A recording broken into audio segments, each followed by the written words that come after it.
Welcome back to my channel. Today we're going to be looking at the silent twins, when two sisters shared one mind. Make sure to like this video and subscribe for more stories like this one. Let's get into it. June and Jennifer Gibbons were your typical twins. They did everything together from playing with their Barbies to dreaming up imaginary worlds where they were famous. But there was one thing that set them apart from other twins, a special connection that made them truly unique. The sisters shared one brain. No, this is not some kind of weird, gross, unhealthy thing. This is actually a very rare medical phenomenon known as a single commoner. This occurs when identical twins develop from a single, fertilized egg that splits in two.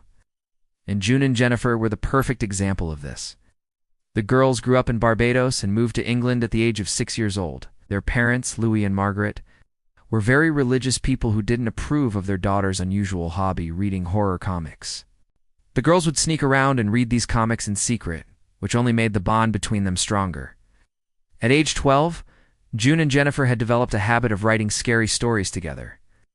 June would write down the story, and Jennifer would illustrate it with gory pictures. Despite their impressive talent, the girls had a lot of trouble in school.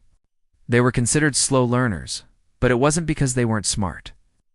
It was because they couldn't focus on their work. The teachers would often punish them for talking to each other during class, even though they weren't saying anything. See, the thing about having one brain is that you can communicate with your twin without saying a word. This made it extremely difficult for them to behave appropriately in class, and eventually, they were expelled. June and Jennifer were deeply upset by this, but their parents saw it as an opportunity to turn the twins away from what they believed were evil comics and books. They sent the girls to live with relatives in the countryside, hoping that this would help them focus on being good little girls, but this only made June and Jennifer closer. They continued to write stories together. And this time, they wrote about a house in the countryside with a basement full of spiders.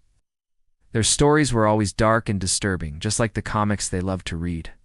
When they were 14 years old, their parents decided to send them to a different school, hoping that a new environment would help them improve their grades. But the twins didn't care about their grades. They had bigger plans. After they finished school for the day, they would go to the library and check out as many horror books as they could carry. Then they would go home and write scary stories all night. By the time they were 16, they had written so many stories that they decided to publish a book. The local bookstore agreed to sell their book, and on the day it was released, the twins went to the store to buy a copy. But when they got there, they realized that their book was next to a self-help section. One of the titles was How to Be Normal. The twins looked at each other and smiled. They weren't normal, and they didn't want to be. The next day, the twins stopped going to school altogether. They were determined to make it as writers. They wrote stories about everything they knew, including their parents and their school. They wrote about a girl who killed her parents after they took away her comic books. They wrote about a girl who killed her classmates and teachers after they bullied her. Their stories were so violent and disturbing that their relatives were shocked. They didn't believe that the twins were capable of such darkness, but they were wrong. In 1983, when June and Jennifer were 19 years old, their behavior became increasingly strange. They began to wear the same clothes and makeup, even though they had always liked different things before. They also started speaking in a strange way, almost like they were possessed by demons. One day the twins went missing, and their relatives found them in a church. They had written a story about a girl who killed a priest after he tried to convert her to Christianity. This was too much for their relatives to handle. They took the twins to a hospital and committed them. To this day, no one knows what happened to June and Jennifer Gibbons.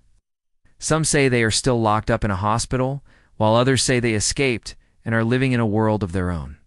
A world where they are the only ones who understand each other. A world where they are the silent twins. Thank you for watching. If you enjoyed this video, please hit the like button and subscribe for more content like this. See you next time.